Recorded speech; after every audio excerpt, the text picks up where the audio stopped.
জাতি পিছনের দিকে গেলে কখনো আগায়, জাতি তো আগাবে সামনের দিকে। টেম্পু চালায় একটা মানুষ, সকাল সন্ধ্যা ইনকাম করে, তার থাকার জায়গা পর্যন্ত মেসে এসে থাকতেছে।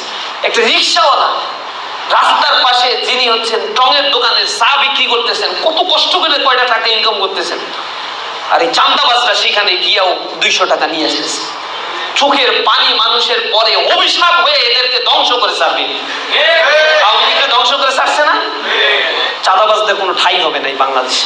টেন্ডারবাজি, চাঁদাবাজি, লুটপাট করে এই স্বাধীন বাংলাদেশে 50 বছরে যতটুকু আগানোর কথা ছিল, টেনে টেনে শকুনের মতো টেনে টেনে টেনে টেনে নিয়ে গেছে। এরা দেশকে আগাইতে দিতে চায় না, বারবার ওই 70, 72, 80 এদিকে চলে যাবে।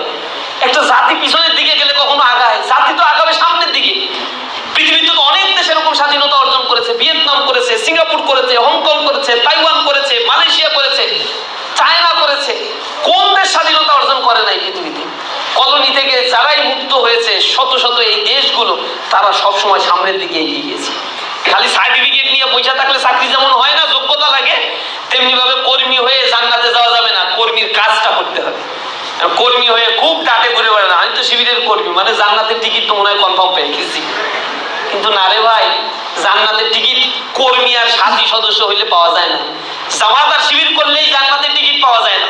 কাজের মাধ্যমে জান্নাতের টিকিট নিশ্চিত করতে হয়। আদর্শকে কখনো মুছে দেওয়া যায় না। হিংসা বিদ্বেষ দিয়ে কোনো আদর্শকে ধ্বংস করা যায় না। যেটাই আওয়ামী লীগ 15 বছর রাষ্ট্রের সকল যন্ত্র সব কিছুকে ব্যবহার করেও সাপ্রেস করার চেষ্টা করেছে, পারছে ইসলামী ছাত্র শিবিরকে দমন করতে? বাংলাদেশের যে ক্যাম্পাসে আমরা চ্যালেঞ্জ দিয়েছি, ইনশাআল্লাহ যে ক্যাম্পাসেই ছাত্র সংসদ নির্বাচন হবে, ইসলামী ছাত্র শিবির দাঁড়াবে, ইনশাআল্লাহ পূর্ণ প্যানেলে জিতে আসার সক্ষমতা ইসলামী ছাত্র শিবিরে আল্লাহ রাব্বুল আলামিন দিয়েছেন।